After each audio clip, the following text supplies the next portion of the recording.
বাড়িতে কি অনেক শাড়ি জমে আছে, রাখারও জায়গা নেই, এবার ফেলতেও ইচ্ছে করছে না? তাহলে একটা কাজ করতে পারো, আমার মতো খুব সহজেই এইরকমভাবে পাপোশ বানিয়ে নিতে পারো, তাও আবার ঘরেই।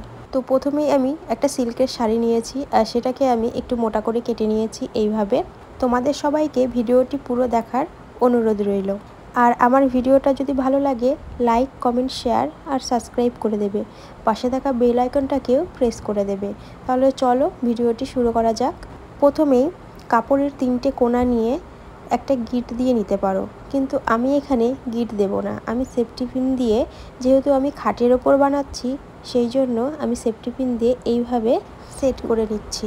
আর তোমাদেরকে দেখানোর জন্যই কিন্তু আমি সেফটি পিন দিয়ে এইভাবে করে নিচ্ছি। তোমরা চাইলে এর ওপরে কোনো একটা ভারী পাথর দিয়ে নিতে পারো বা অন্য ভারী কিছু দিয়ে নিতে পারো বা পায়েও বেঁধে নিতে পারো। ঠিক এইভাবে আমি বেনুনি করে নেব। আর সব থেকে ভালো হয় আর তাড়াতাড়ি হয় যদি কোনো কিছুর সাথে বেঁধে নাও। ধরো গ্রিলের সাথে, জানালার বা দরজার সাথে বা শোকেসের সাথে, যাই হোক কিছুর সাথে যদি বেঁধে নাও তাহলে কিন্তু সব থেকে বেশি ভালো হয় এই বেনুনি করা। আর বেনুনিগুলো কিন্তু খুব টাইট করেই করতে হবে, ঢিলে করে করলে কিন্তু ভালো হবে না, দেখতে ভালো লাগে না। আর টাইট করে বেনুনি করলে ডিজাইনটা খুব সুন্দর ওঠে। আর বেনুনি আমরা মোটামুটি সবাই পারি, ছোট থেকে বড়। আর এই পাপোশটা কিন্তু তোমরা সবাই বানাতে পারবে, তোমাদের ঘরের বাচ্চারাও বানাতে পারবে। দেখো এখানে আমি পুরো শাড়িটাকেই বেনুনি করে নিয়েছি। তারপরে সেফটি পিনটা আমি খুলে নিলাম।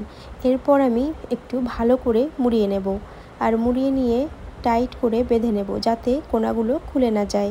আর তোমরাও কিন্তু যখন এই পাপোশ বানাবে প্রথমেই এইভাবে একটু টাইট করে বেঁধে নেবে আর শক্ত সুতো দিয়ে বাঁধবে যাতে পরবর্তীকালে খুলে না যায়। আমি খুব ভালোভাবে বেঁধে নিয়েছি। এরপর আমি আসল কাজটাতে ফিরে আসব।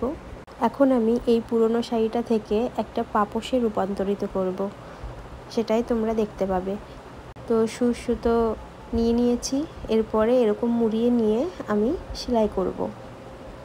আর সুতো কিন্তু খুব ভালো হওয়া চাই আর খুব ভালোভাবে সেলাই করে নিতে হবে প্রত্যেকটা বেনুনিতে। আমি যেইভাবে সেলাই করছি ঠিক তোমরাও এইভাবেই সেলাই করবে। চলো তাহলে সেলাই করার পরে দেখাচ্ছি। এই যে আমি সেলাই করে নিয়েছি।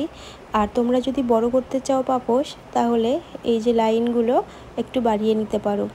তারপরে এইরকম করে আমি ভাঁজ করে নিয়ে আবার সেলাই করব। আর এখানেও কিন্তু খুব ভালো করেই সেলাই করতে হবে। আর এটা আমি এখন ডিজাইন করছি। এই ডিজাইনটা কিন্তু বেশ ভালোই লাগে, খারাপ লাগে না।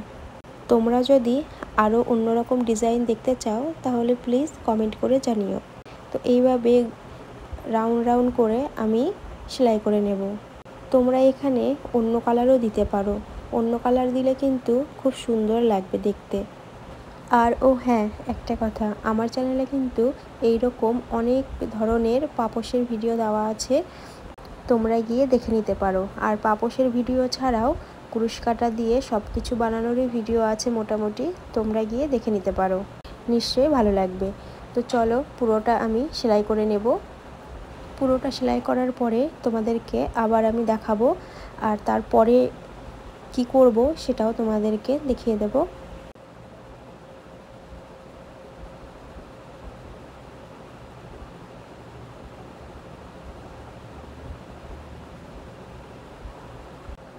পুরোটা কমপ্লিট করে নিয়েছি, আমি সেলাই করে নিয়েছি।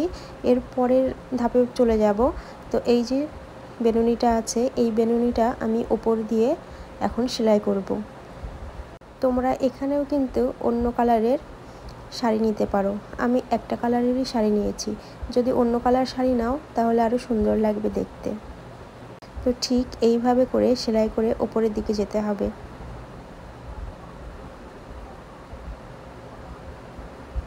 এই যে এইভাবে করে সেলাই করব। প্রত্যেকটা ডিজাইন করেছি যে সেই ডিজাইনের ওপরে এরকম করে রেখে রেখে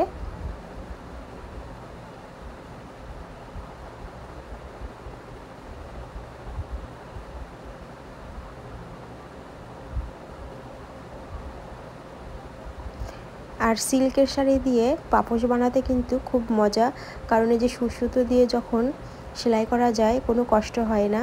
অন্য সব জিনিসে যেরকম কষ্ট হয় এই সিল্কের শাড়িতে কষ্ট হয় না। আর সিল্কের শাড়ি দিয়ে পাপোশ বানালে অনেক দিন কিন্তু টেকে, মানে অনেক দিন টেকসই হয়। আর শাড়ি ছাড়াও কিন্তু তোমরা অনেক কিছু দিয়েই, মানে পুরনো সব কাটা কাপড় বা যাই হোক সব কিছু দিয়েই কিন্তু এরকমভাবে একটা সুন্দর পাপোশ বানিয়ে নিতে পারো। এর পরের ভিডিওতে হয়তো আমি সেই রকমই কিছু দেখাবো। তো পুরোটা আমি এইভাবে করেই সেলাই করে নেব।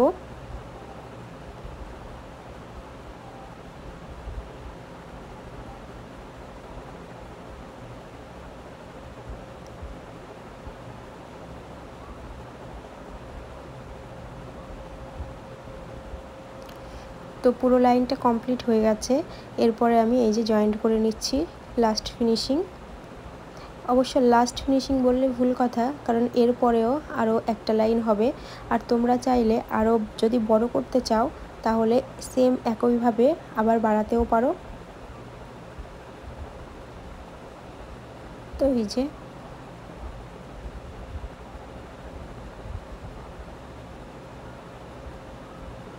তারপরে আবার এরকম করে রাউন্ড শেপ করে আমরা আবার সেলাই করে নেব। আর সেলাইগুলো দেখো বোঝা যাচ্ছে না, বোঝা যায় না। যদি অন্য কালার সুতো দিয়ে করতাম তাহলে বোঝা যেত, তো আমি সেম কালারের সুতো নিয়েছি দেখে বোঝা যাচ্ছে না। তোমরা চাইলে পাটের যে সুতো হয় সেগুলো দিয়েও এগুলো সেলাই করতে পারো। তো পুরোটা কমপ্লিট হয়ে গেছে। কেমন লাগছে কমেন্ট করে কিন্তু জানাতে ভুলো না। আর অনেকটা উঁচু আর অনেকটা মোটা হয়েছে, চওড়াও কম হয়নি, একটা শাড়ির একটু কম, তবুও অনেকটাই চওড়া হয়েছে। আর তোমরা কিন্তু নিচের পোর্শনে একটা সুতি কাপড়, মানে কটনের কাপড় দিয়ে নেবে। আর পরে আমি একটু কালার করে দিয়েছি।